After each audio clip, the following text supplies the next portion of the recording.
Mark Twain once said, "I like and get halfway around the world while the truth is putting on its shoes." The true power that information has over our daily lives is chilling, and in our modern world it is increasingly difficult to separate fact from fiction. To think that anything we are told may have an ulterior motive or may be entirely false, well, it kind of makes you question everything. It's rather ironic then that quote is not in fact Mark Twain. It was C.H. Spurgeon who coined the famous phrase, which itself is a paraphrasing of an original quote by Jonathan Swift. The majority of you might not even have noticed what you were being told wasn't true, and with that, well, welcome to the world of disinformation. Information is as much a weapon of war as it is a vital resource. It can be wielded like a gun or a missile, and access to it is as crucial as food and water. Information has been a critical part of warfare for thousands of years, but in the 21st century, the strategies we are beginning to see emerge around information are evolving, and they're far more sinister. Modern nation-states are becoming more and more adept at manipulating information. Advances in technology in a world increasingly connected through the internet means it is easier than ever to spread disinformation to global populations. And, well, no nation does it better than the Russian Federation. From election interference to troll farms, join us today as we pull back the curtain on the ominous and murky world of information warfare.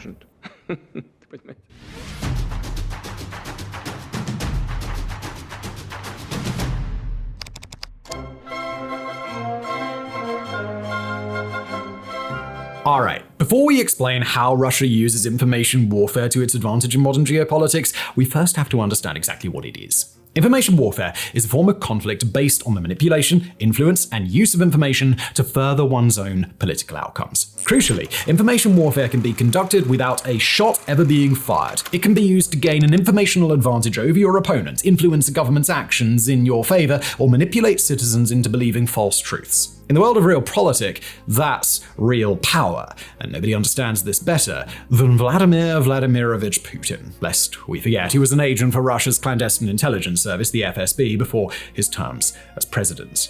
Information warfare is as frightening as it is wide-ranging. The Russian Federation has increasingly used a wealth of tactics throughout Putin's premiership to control and manipulate global geopolitical narratives, including using real or invented news media, statements by leaders or celebrities, online troll campaigns, text messages, botnets, and of course, YouTube videos, just to name a few. But why are Russia doing this? What's the end game of Russia's disinformation campaigns?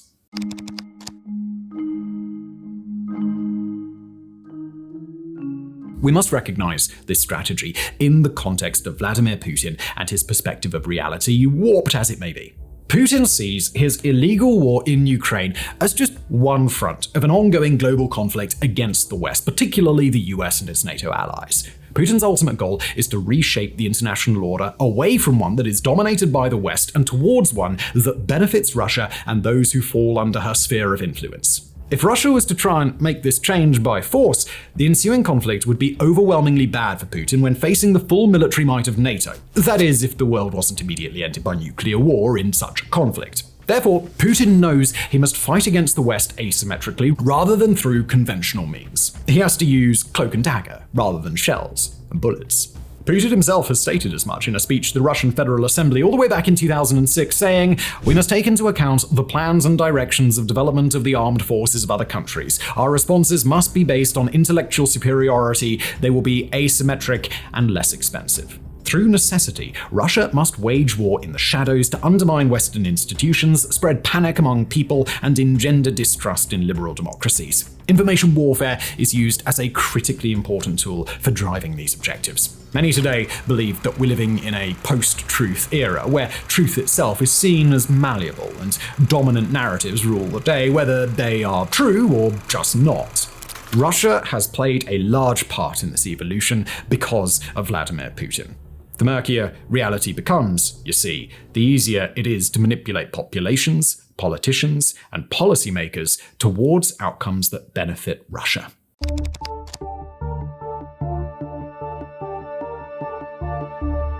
Alright, so we've gone over the what and the why, but the next question is how. How is Russia able to manipulate the informational environment and control narratives that reach Western eyes and ears? Now, it's important to note the exhaustively broad range of strategies that Russia uses to gain an informational edge. It's not just troll farms and TikTok bots. Whilst information warfare can be used without violence, it is often used in tandem with conventional warfare to create battlefront and homefront advantages. According to the NATO Handbook on Russian Disinformation, Russia's information warfare strategies differ significantly in peacetime and wartime. Peacetime is characterized by more covert measures. Think of it like the USSR during the Cold War, with a focus on espionage, reconnaissance, and maneuvering secretly to gain an advantage in the information space. Wartime is where things get a whole lot more aggressive and direct. Discrediting leadership, intimidating military personnel and civilians, falsification of events, and cyber attacks are just some of the tactics that Russia uses, and most, if not all of these, we've seen during Putin's special military operation. Just recently, it was revealed by the BBC that in occupied areas of Ukraine, Ukrainian children are taught that their country doesn't exist, showing the levels that the Kremlin will go to control what people are told to aid their political objectives. Now, increasingly, we are beginning to see these more aggressive tactics used on Western targets. It is the world's worst-kept secret that if Russia can successfully undermine the West's support in Ukraine while stifling Kiev's progress on the battlefield, that Russia will be able to grind Ukraine's fighting forces down through attrition, leading to ultimate victory. These are narratives we are already starting to see emerge across the West, with even Pope Francis recently weighing in that Ukrainians should have the courage to surrender and stop the bloodshed. But how do these tactics portray themselves in our own societies? How do we know what to look for when deciding whether something is disinformation or not?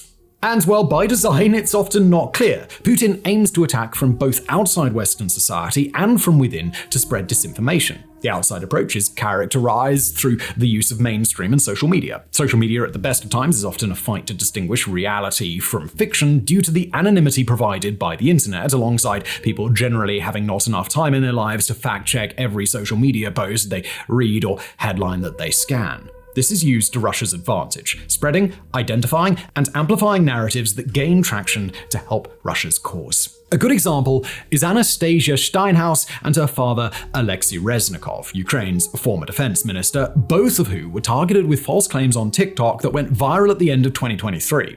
In one fell swoop, such a campaign undermined the Western populace's faith in Ukraine's ongoing fight against corruption and discredited a high-profile Ukrainian political figure. Not everyone who saw those claims will see a video like this one telling you that they were false. Over time, this saturation of the informational environment worms its way into the minds of Western people and eventually into the national narrative by breaking into the mainstream media. This lends a level of credibility to these claims that they don't deserve, and from there, they find their way into political circles where they can become truly damaging. A good example from March 2024 alone is the recent campaign that has taken off among French populists that the sanctions against Russia are harming Europe more than Russia, which is demonstrably false. Mainstream media also plays its part directly. Tucker Carlson's interview with President Putin has been viewed millions of times, whilst prime viewing time is afforded to Russian sycophants like Alexander Dugin, while his influence in Russia itself is minimal. The benefits to this strategy for Russia is Vladimir Putin doesn't have to lift a finger. Once a false narrative reaches critical mass through social or mainstream media, the West does all the work for him. So, that's the outside approach. The inside approach, however, might be the most sinister of them all. How does Russia control the narrative from inside the very institutions that it's trying to undermine? Putin's goal of destabilizing and undermining Western institutions has gone on long before Russia's annexation of Crimea in 2014, but since that time, an infiltration campaign of pro-Russian actors across the world has sought to do just that. Western charities, academia, political parties, legal professionals, and more are all now majorly influenced by Russian infiltration campaigns. We are all aware of the 2016 US presidential election and the interference Russia was purported to have had. The reality is, Moscow's manipulation and infiltration has spread globally, having sought to influence other nations through payment, threats, and spying. One example is Jan Marsalek, the Austrian former COO of the now-defunct payment processing company Wirecard, who at one stage was interested in purchasing Deutsche Bank. He was revealed to be a Russian spy and is now an international fugitive. He was reportedly recruited by the FSB in 2014.